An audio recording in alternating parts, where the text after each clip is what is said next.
अध्याय 9। फिर वह नाव पर चढ़कर पार गया और अपने नगर में आया, और देखो, कई लोग लकवा के एक रोगी को खाट पर रखकर उसके पास लाए। यीशु ने उनका विश्वास देखकर उस लकवे के रोगी से कहा, हे पुत्र, ढाढ़स बांध, तेरे पाप क्षमा हुए। इस पर कई शास्त्रियों ने सोचा, यह तो परमेश्वर की निंदा करता है। यीशु ने उनके मन की बातें जानकर कहा, तुम लोग अपने अपने मन में बुरा विचार क्यों कर रहे हो? सहज क्या है, यह कहना तेरे पाप क्षमा हुए, या यह कहना उठ और चल फिर? परंतु इसलिए कि तुम जान लो कि मनुष्य के पुत्र को पृथ्वी पर पाप क्षमा करने का अधिकार है।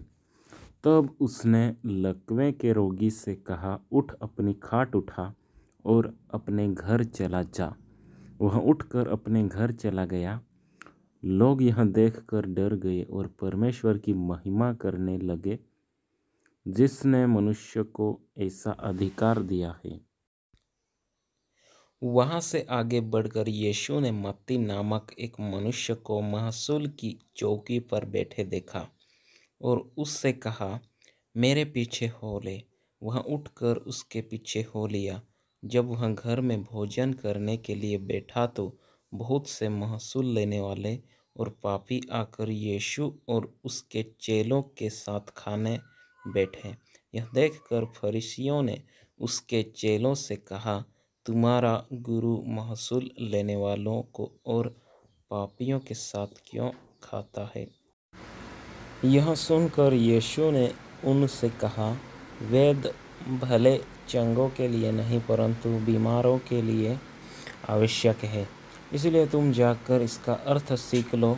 मैं बलिदान नहीं परंतु दया चाहता हूँ, क्योंकि मैं धर्मियों को नहीं परंतु पापियों को बुलाने आया हूँ। तब यूहन्ना के चेलों ने उसके पास आकर कहा, क्या कारण है कि हम और फरीसी इतना उपवास करते हैं, पर तेरे चेले उपवास नहीं करते? यीशु ने उनसे कहा, क्या बाराती जब तक दूल्हा उनके साथ है शोक कर सकते हैं? पर वे दिन आएंगे जब दूल्हा उनसे अलग किया जाएगा, उस समय वे उपवास करेंगे। कोरे कपड़े का पैबंद पुराने वस्त्र पर कोई नहीं लगाता, क्योंकि वह पैबंद उस वस्त्र से कुछ और खींच लेता है और वह अधिक फट जाता है। और लोग नया दाखरस पुरानी मशकों में नहीं भरते हैं, क्योंकि ऐसा करने से मशकें फट जाती है और दाखरस बह जाता है और मशकें नष्ट हो जाती है।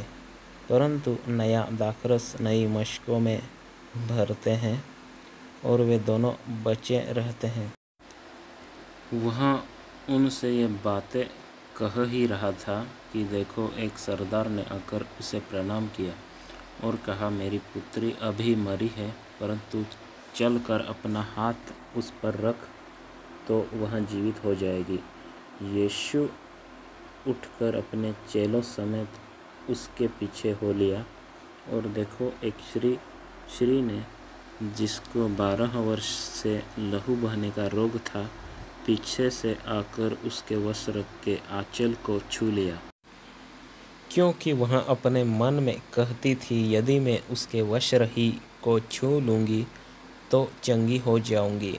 यीशु ने फिर कर उसे देखा और कहा, पुत्री, ढाढ़स बांध, तेरे विश्वास ने तुझे चंगा किया है। अतः वह स्त्री उसी घड़ी चंगी हो गई।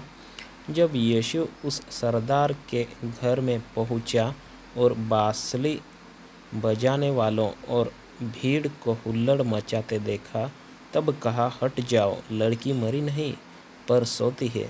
इस पर वे उसकी हंसी करने लगे। परंतु जब भीड़ निकाल दी गई तो उसने भीतर जाकर लड़की का हाथ पकड़ा और वह जी उठी, और इस बात की चर्चा उस सारे देश में फैल गई।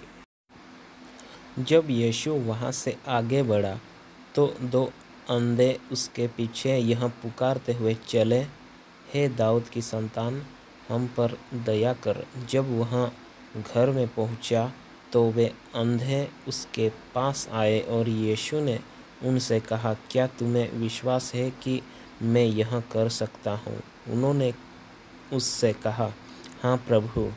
तब उसने उनकी आँखें छूकर कहा, तुम्हारे विश्वास के अनुसार तुम्हारे लिए हो। और उनकी आँखें खुल गई। यीशु ने उन्हें चिताकर कहा, सावधान, कोई इस बात को न जाने। पर उन्होंने निकलकर सारे देश में उसका यश फैला दिया। जब वे बाहर जा रहे थे तो देखो, लोग एक गूंगे को जिसमें दुष्ट आत्मा थी उसके पास लाए, और जब दुष्ट आत्मा निकाल दी गई तो गूंगा बोलने लगा। इस पर भीड़ ने अचंभा करके कहा, इज़राइल में ऐसा कभी नहीं देखा गया। परंतु फरीसियों ने कहा, यह तो दुष्ट आत्माओं के सरदार की सहायता से दुष्ट आत्माओं को निकालता है। यीशु सब नगरों और गांवों में फिरता रहा और उनके आराधनालयों में उपदेश करता और राज्य का सुसमाचार प्रचार करता और हर प्रकार की बीमारी और दुर्बलता को दूर करता रहा। जब उसने भीड़ को देखा तो उसको लोगों पर तरस आया, क्योंकि वे उन भेड़ों के समान जिनका कोई रखवाला न हो, व्याकुल और भटके हुए थे। तब उसने अपने चेलों से कहा, पके खेत तो बहुत है पर मजदूर थोड़े हैं, इसलिए खेत के स्वामी से विनती करो कि वह अपने खेत काटने के लिए मजदूर भेज दे। अध्याय 10।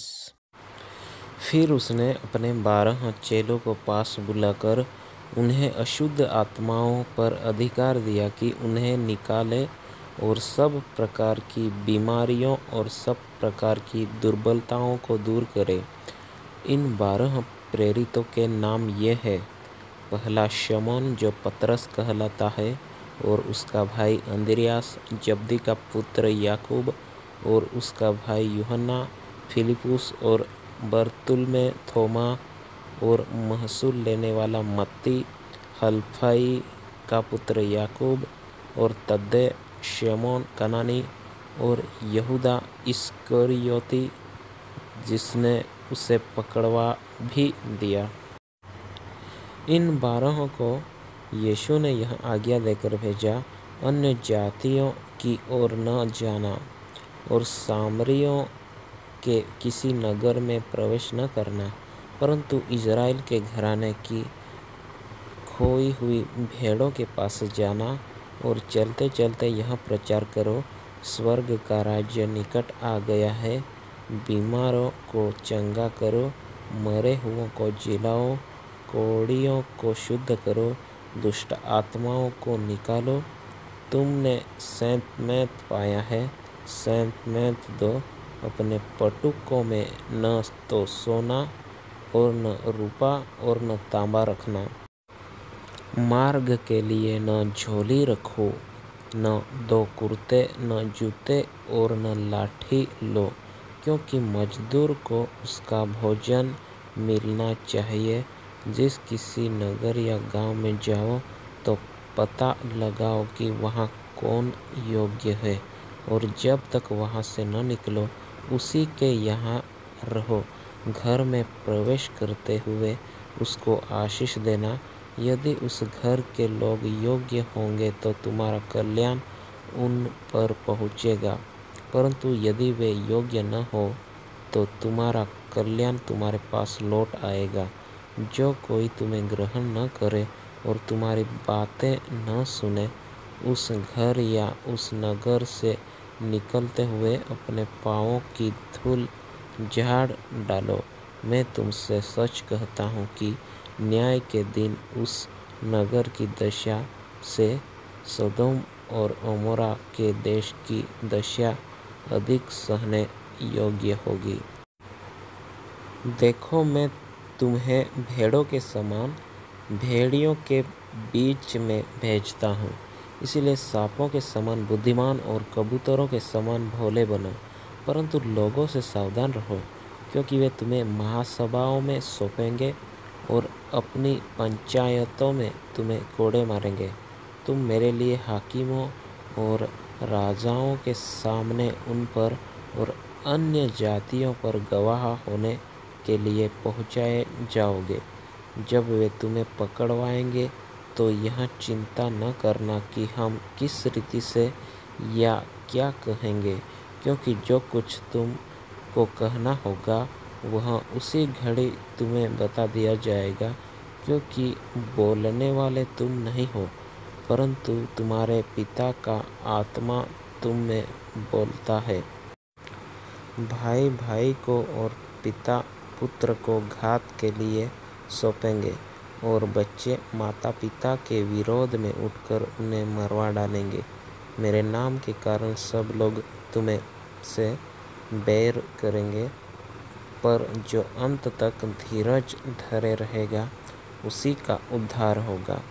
जब वे तुम्हें एक नगर में सताए तो दूसरे को भाग जाना। मैं तुमसे सच कहता हूँ, तुम इज़राइल के सब नगरों में न फिर चुकोगे कि मनुष्य का पुत्र आ जाएगा। चेला अपने गुरु से बड़ा नहीं होता और न दास अपने स्वामी से। चेले का गुरु के और दास का स्वामी के बराबर होना ही बहुत है। जब उन्होंने घर के स्वामी को शैतान कहा तो उसके घरवालों को क्या कुछ न कहेंगे। इसलिए मनुष्य से मत डरना, क्योंकि कुछ ढका नहीं जो खोला न जाएगा और न कुछ छिपा है जो जाना न जाएगा। जो मैं तुमसे अंधियारे में कहता हूँ उसे तुम उजियाले में कहो, और जो कानों कान सुनते हो उसे छतों पर से प्रचार करो। जो शरीर को घात करते हैं पर आत्मा को घात नहीं कर सकते, उनसे मत डरना, पर उसी से डरो जो आत्मा और शरीर दोनों को नरक में नष्ट कर सकता है। क्या पैसे में 2 गौरें हैं, नहीं बिकती, तो भी तुम्हारे पिता की इच्छा के बिना उनमें से एक भी भूमि पर नहीं गिर सकती। तुम्हारे सिर के बाल भी सब गिने हुए हैं, इसलिए डरो नहीं, तुम बहुत से गौरैयों से बढ़कर हो। यह न समझो कि मैं पृथ्वी पर मिलाप कराने आया हूँ। मैं मिलाप कराने नहीं, पर तलवार चलवाने आया हूँ। मैं तो आया हूँ कि मनुष्य को उसके पिता से और बेटी को उसकी माँ से और बहू को उसकी सास से अलग कर दूँ। मनुष्य के बैरी उसके घर ही के लोग होंगे। जो माता या पिता को मुझसे अधिक प्रिय जानता है वह मेरे योग्य नहीं, और जो बेटा या बेटी को मुझसे अधिक प्रिय जानता है वह मेरे योग्य नहीं, और जो अपना क्रूस लेकर मेरे पीछे न चले वह मेरे योग्य नहीं। जो अपने प्राण बचाना चाहता है वह उसे खोएगा, और जो मेरे कारण अपना प्राण खोता है वह उसे पाएगा। जो तुम्हें ग्रहण करता है वह मुझे ग्रहण करता है, और जो मुझे ग्रहण करता है वह मेरे भेजने वाले को ग्रहण करता है। जो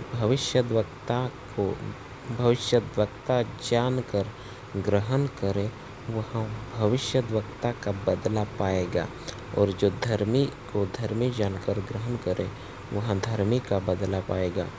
जो कोई इन छोटों में से एक को मेरा चेला जानकर केवल 1 कटोरा ठंडा पानी पिलाए, मैं तुमसे सच कहता हूँ वह किसी रीति से अपना प्रतिफल न खोएगा।